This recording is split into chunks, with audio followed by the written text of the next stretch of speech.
Hi, welcome to Hand in Hand Autism Resources premier event in Minnesota. I'd like to welcome all the providers who are here thus far, and I would like to thank them for participating and spending their time on a Sunday. I know this is spring break for a lot of people. Obviously, we're waiting, for people to come, but I'm going to go ahead and get started anyway. Usually when I get up and speak in front of people about my particular story with Monica, I'm usually talking about therapies that she had and all of the methods and treatments that we've used over the years that has brought her as far as she's come. But today, I really decided to share a more personal side of our story, our actual journey as a mother and daughter. I want to first of all thank Abuna Charbel, Monsignor Charbel Maroon, for donating us the space today. It was very, very generous, and we are very grateful that our first event is held here in the church where I grew up. Monica, my daughter, is in the back there next to my mom, and she's the one eating cookies on the left.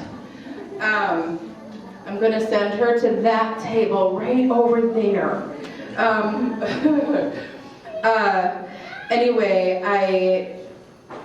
I would like to just share some of the difficulties and our victories, because obviously today I consider Monica a victory, not a difficulty. There's a war being raged upon the minds of our children. The casualty rate is alarming. The enemy sneaks in silently, taking total control without notice. The effects of its presence are swiftly onset and frighteningly obvious. It hides so well, no one can determine its base from where it's conducting its internal sabotage. It steals words, abilities, dreams, hope. It engulfs families and destroys them without remorse. No warning. No way to recuperate all that was lost. The name of this enemy, autism. You may think that my description of autism is a bit dramatic, but in truth, it's nothing compared to what my family and millions of other families worldwide experience firsthand when autism inundates our lives. There are no words to describe the emotions I felt watching my daughter Monica go from a completely neurotypical toddler to a non-responsive little body, breathing, but not truly living. From Mother's Day to Father's Day of 1998, autism claimed my Monica. In mere days, all of the joy in our life turned to sorrow and confusion, hopelessness and helplessness.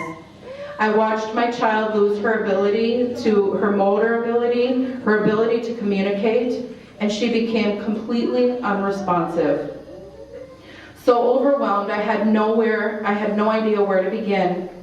My little sweet Monica was being tumulted against her will further and further into an internal world where I could not reach no matter how hard I tried.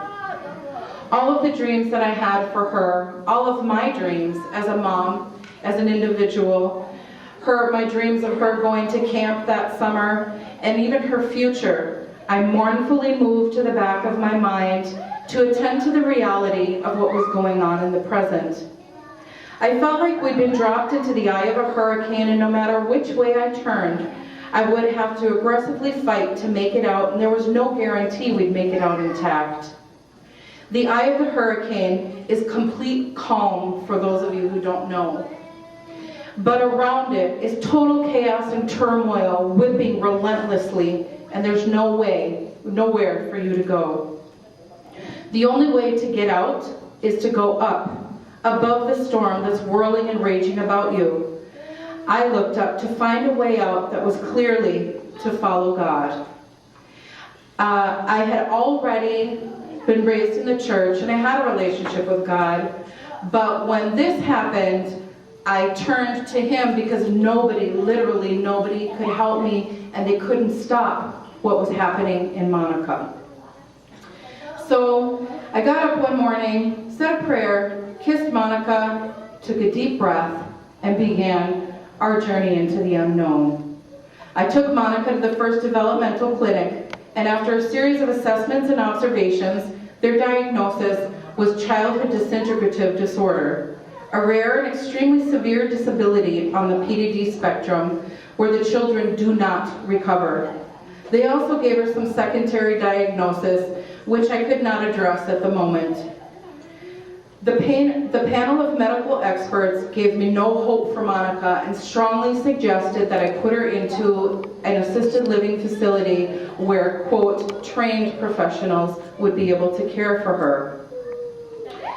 I think that I was in shock because even though I was angry about their comments and their complete lack of compassion, I firmly said, "You do not know the God that I know, and I believe that I will be able to learn everything I need to know to help Monica recover."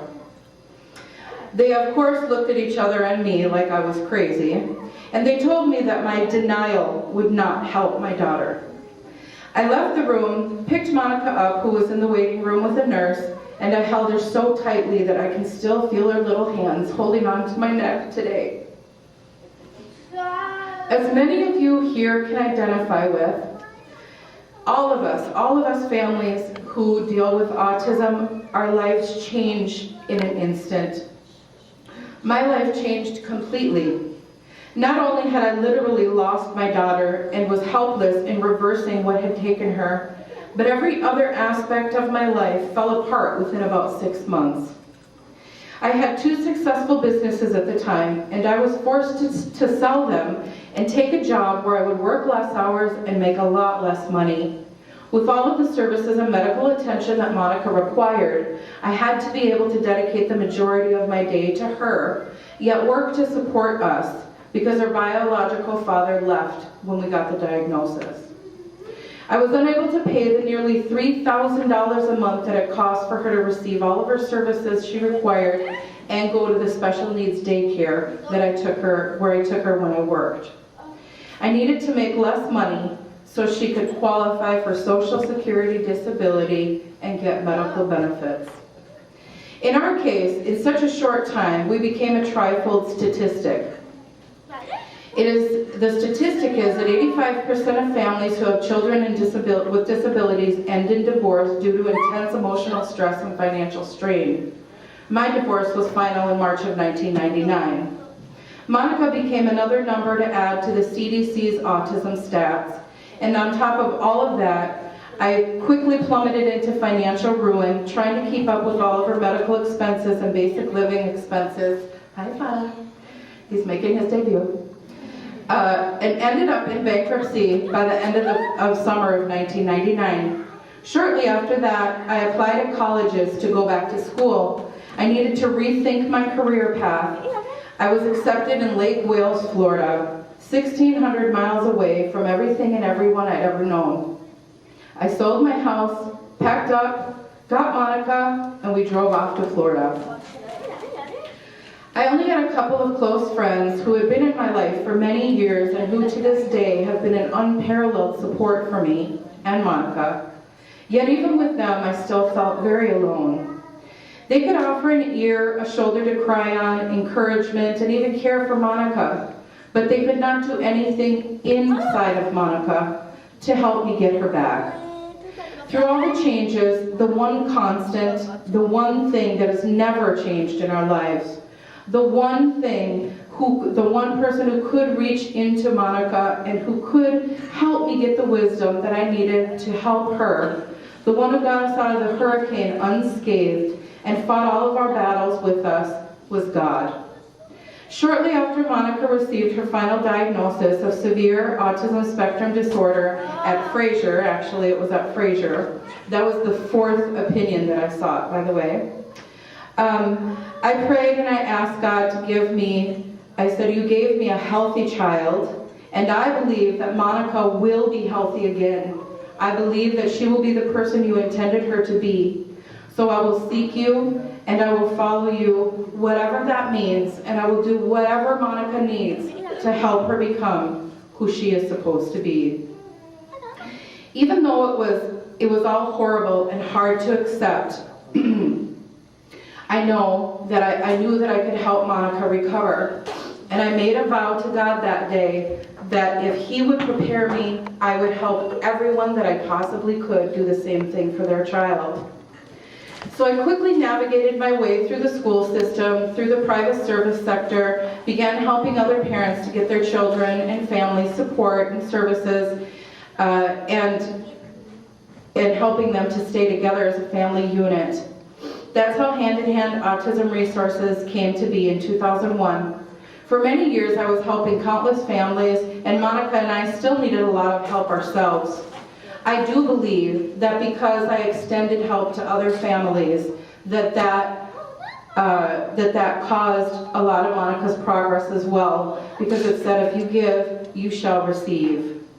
I could talk all day about all the services that helped Monica. She had speech, OT, PT, play therapy, social and sensory integration therapy, behavioral therapy, but the things that I truly believe helped her and the things that I advocate for the most is early intervention, parent involvement, parent education, and parent advocacy.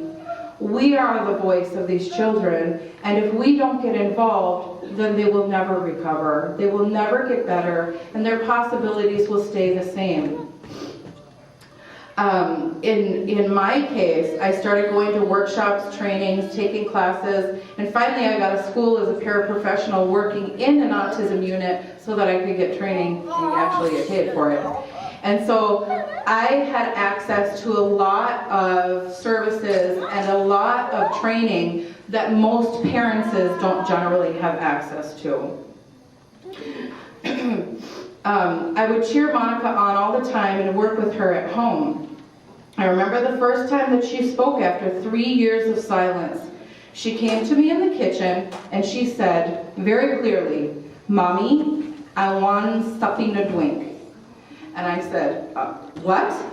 And she said, "Mommy, I want something to drink." It was like she had rehearsed it in her mind or something. And I hadn't heard her speak for over 3 years.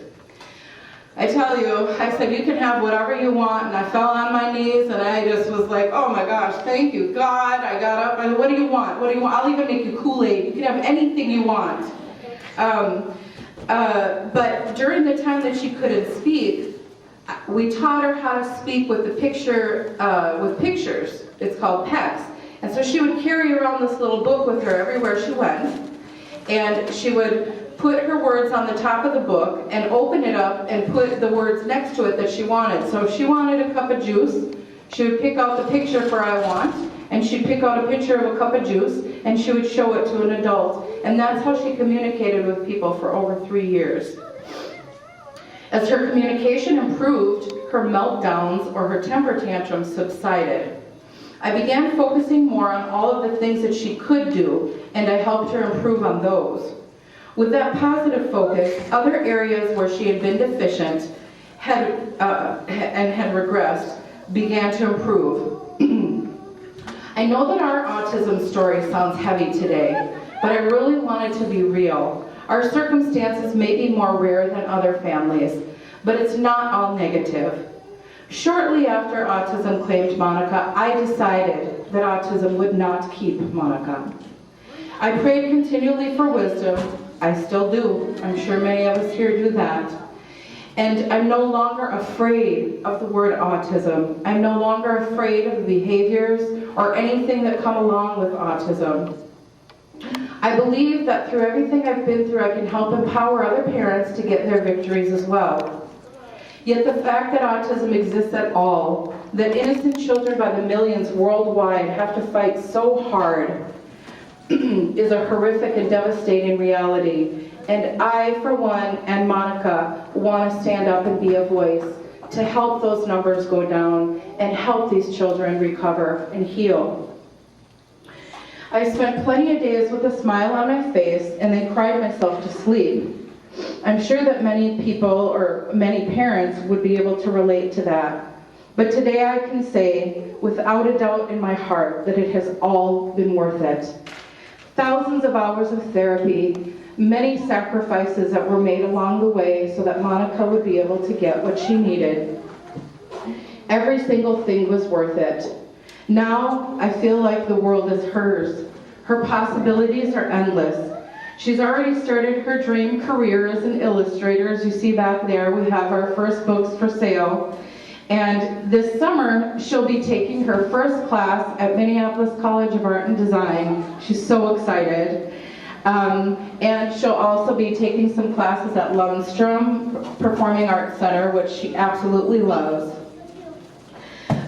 She will soon become the animator and web designer that she aspires to. And as for me, God gave me a wonderful husband who's helped me raise Monica, at least for the last 7 years, and another beautiful, talented daughter, Sophia, the little blonde with the long blonde hair that's running around here. And now I am able to pursue all those dreams that I put on hold 16 long years ago. Our story has been written, and I turned it into the book that is back there. It helps families to understand these amazing individuals who have autism. And Monica taught herself from 10 years old. She told me she wanted to draw. She could not write. She had severe motor deficiencies. She could barely write her first name, but she said, I'm going to draw. I want to draw. That's how I want to help other kids one day, by teaching them that no matter what, you can do what you dream.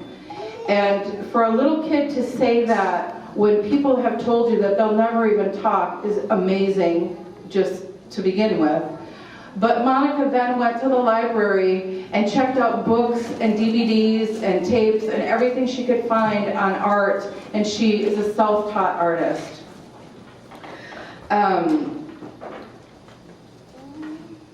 Monica's an incredible young lady with a heart that wants to help other children achieve their dreams and be all they can be. I admire her because she's so brave.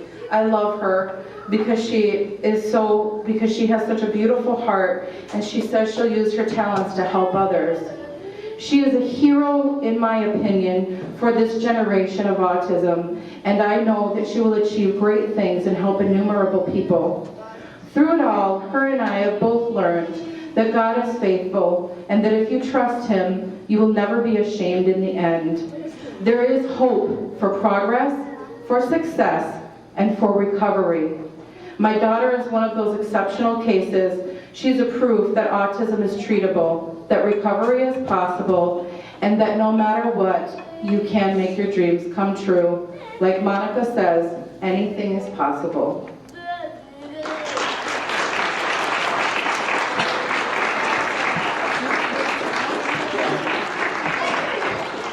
Monica did write a speech today. It's about 1/80th of mine. It's very short. Hi, I'm Monica. Welcome to our event. I want to encourage you today and let you know that autism can be healed. Kids, don't give up. You can and achieve your dreams. And grown-ups everywhere, you can help them too. Have a good day. Have a good time today. And today, I will be over there signing my books. Remember that everything is possible if you believe it. Thank you very much. I would like to, because we're behind,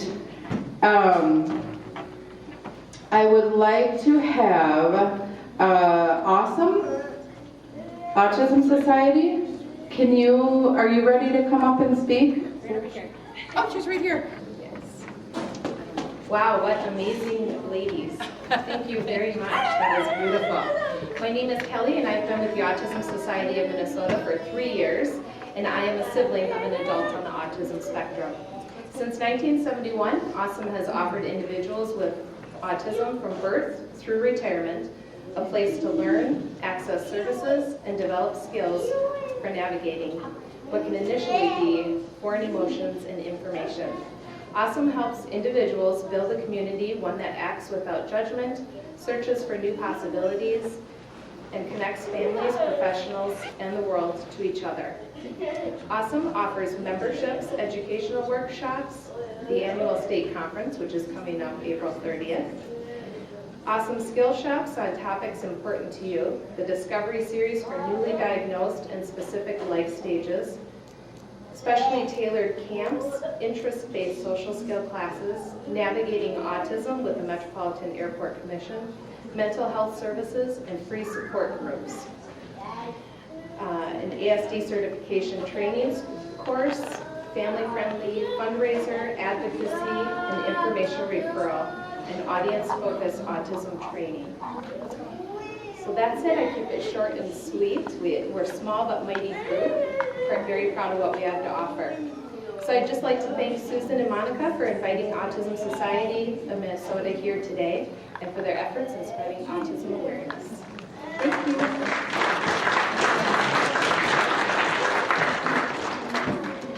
Thank you, Billy.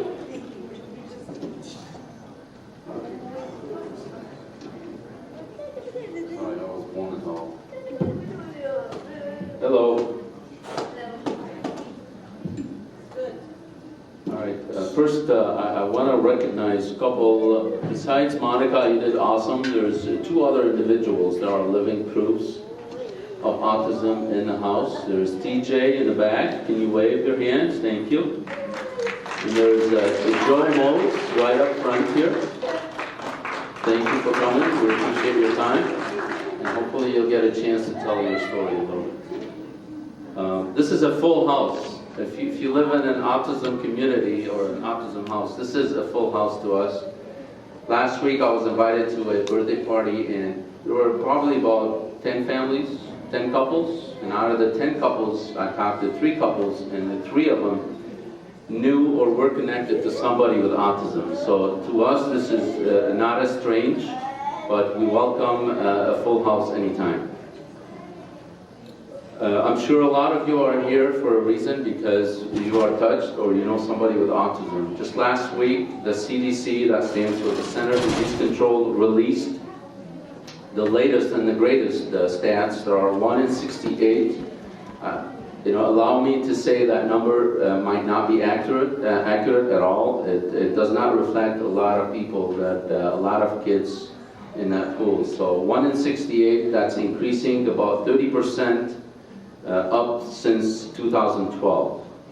And they're saying that number is going to continue to increase. So this is just an FYI stats on you.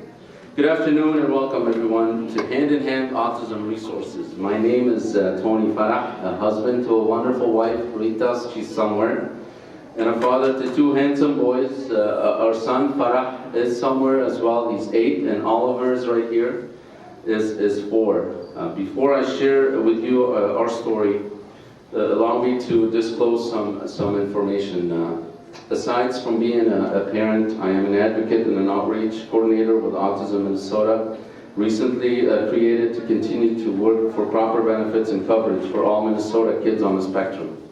I'm also a board member with the St. Anthony West Neighborhood Organization, bringing awareness to my local community, as well as the Tri-Chair for a committee on crime, safety, and livability within our community as well. I'm looking to come up with ideas how to protect our autistic kids from wandering around the streets. But today I want to share our own experience. I've got my family, all these 4 tables, you all have touched us some way or another, but I'm hoping our experience, our story that I probably will share with you for the first time goes somewhere. But today I'm only representing, again, myself, my family, to share with you our own experience in our journey with autism. Having said that, it's really not easy. It's always a challenge to tell a story of your own because you don't want people to feel sorry for you, but in a way, I want you to feel sorry for us because that's the way that you might touch somebody else and really bring them forth. Our journey with autism began when Farah was about 2 years old, where several signs and symptoms started to appear, and slowly we felt we were losing our son in the darkness of autism. Facing the unknown, both my wife and I felt helpless and confused as to which direction we needed to go. We knew Farah needed help, but did not understand to what capacity, and at the same time were overwhelmed with the idea of being diagnosed with autism. Immediately we turned to God, and our faith led the way. We were sure to follow His lead and not look back. We were determined to tap on all resources available to us, no matter what the cost was going to be, and with that, let the journey begin.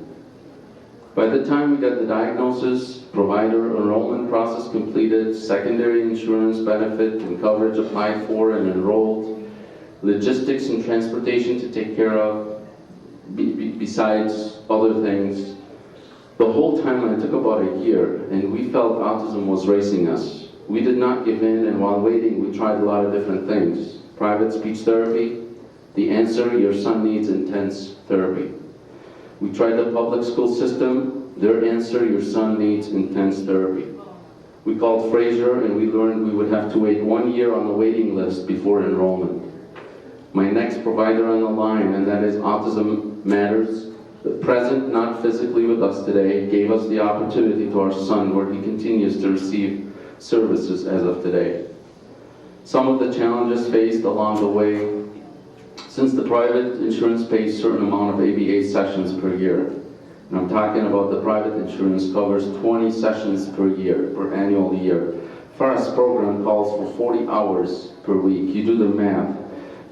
That benefit can get exhausted in 1 week to 2 tops. That process to enroll required also a 6 months wait to get a secondary insurance.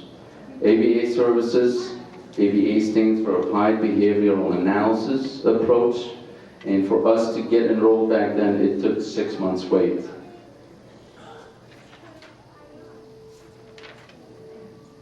But today, and we did speech therapy, and that was part-time before moving to 5 sessions per week currently. So if I was to sum it up, our challenge roadmap, it would look something like this. Born in 2005, he was diagnosed in 2008. He started ABA full-time in 2009. He went nonverbal for about 3.5 years, and today he's got a selected of a couple dozen words. If you ask him what his name in Arabic and in English, he would say Fawa. He's got a lot of cues going for him. He's doing really well, really awesome. He is engaged in full-time ABA, daily speech, several words, many cues, 3 times, occupational therapy by sunny days, present with us today per week. Hey, he even does yoga, and thanks to his beautiful, awesome team right here, so he's a busy kid. He does weekly aquatic therapy, and at times he likes to swim alone in a warm pool at the club. Hey, he's living the life. Spring and summer, he rides a horse as a form of hippotherapy. He's going on his 4th year, and I'm determined this year to lease a horse under his name so he can take care and grow with him as well. He rides his own bike, of course, with training wheels.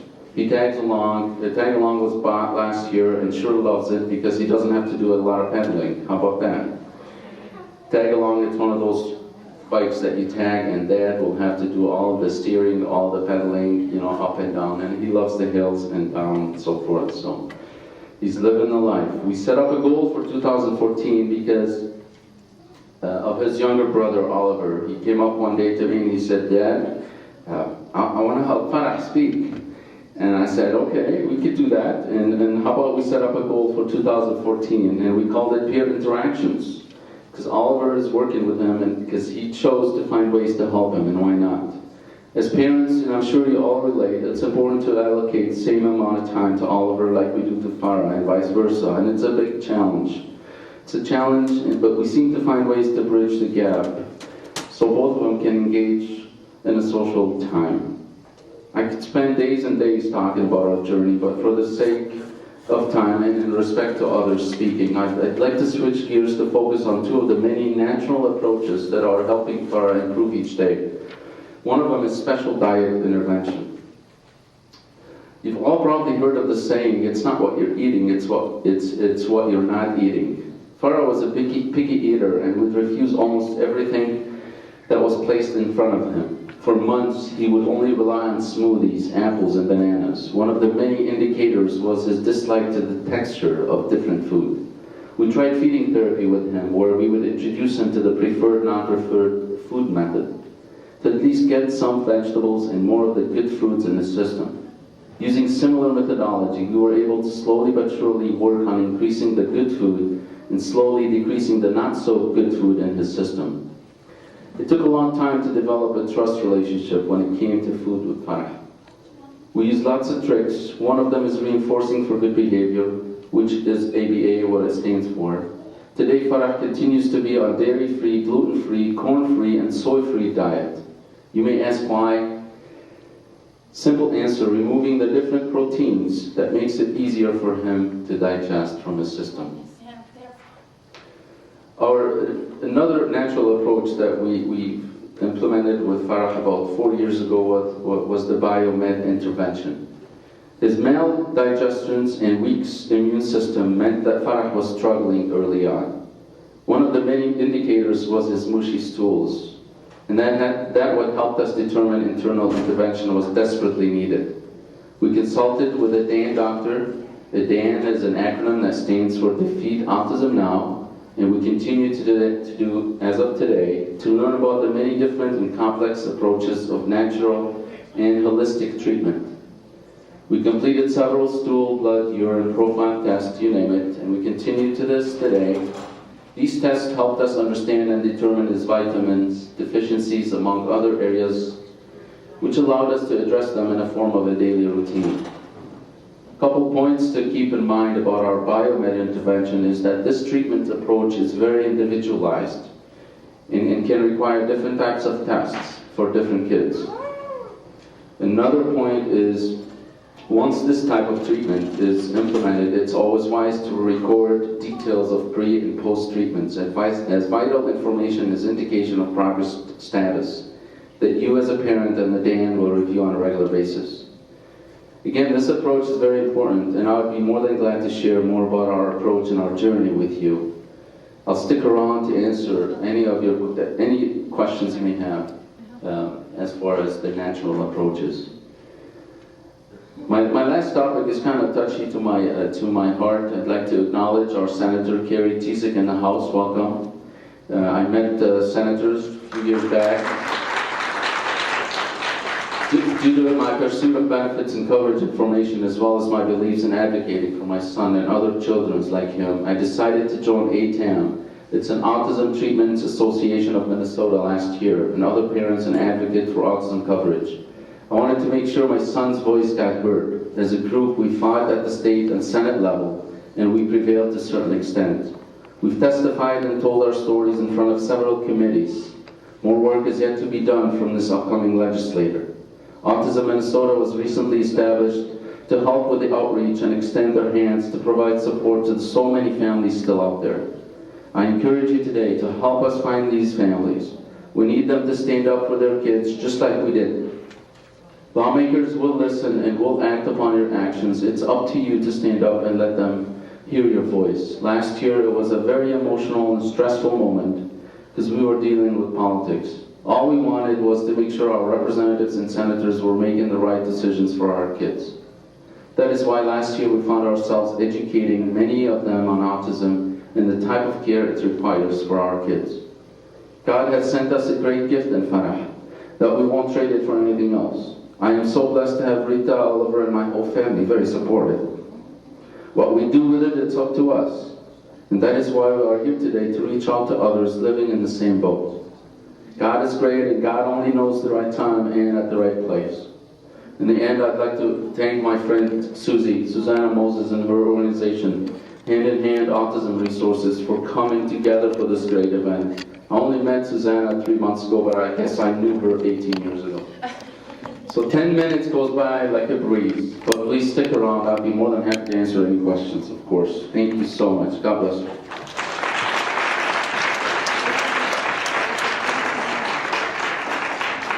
Thank you, Tony.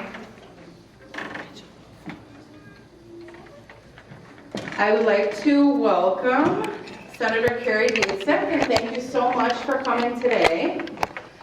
I wanted to do something extra special for Monica, and I will let the senator address you, but I just wanted to briefly say, Monica worked very hard for many years in the public school system, and she was on the AB honor roll, but at the end of the year, she was never included in the honor roll celebrations. And we have something very special for you today, Monica, and Senator Dietzig is going to give it to you and award you with it. Be careful though. Here, I'll take it.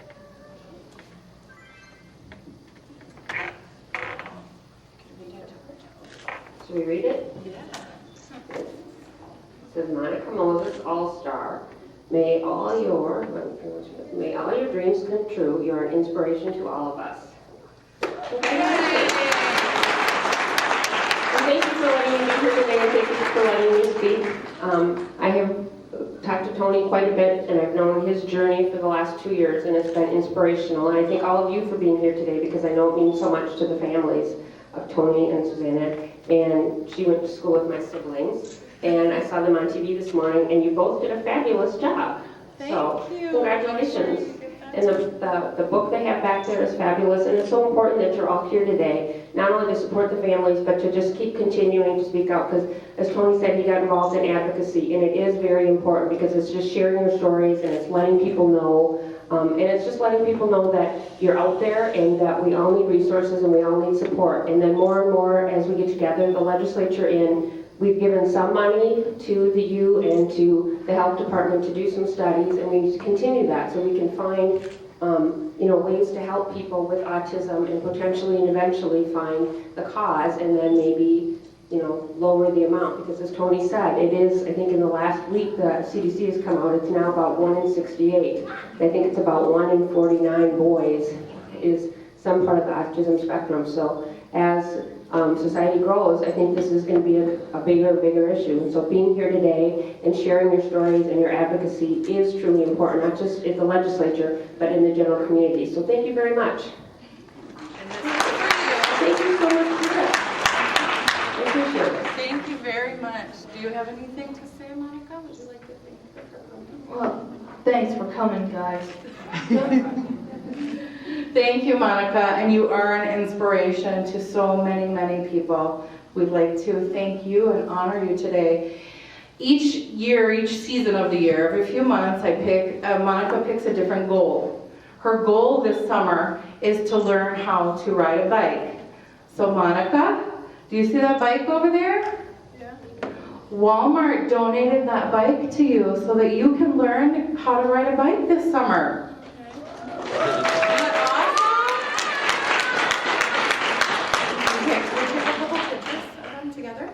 Thanks. Mom, take a couple pictures. Can you stand next to Miss? Stand next to Miss. Oh, me too? Okay.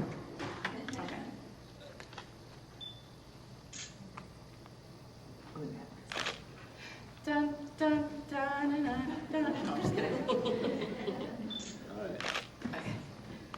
Thank you very much. Thank you for coming out on a Sunday. Thank you.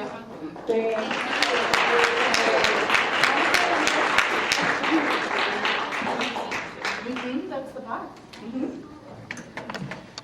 Okay, so what's on deck here? Okay. All right, we're going to run through our providers and services available here, so they're going to take about 5 minutes to give you guys a little background about their services. So we'll start with Bloom and Glow on a holistic nutrition approach. There's Lindsay.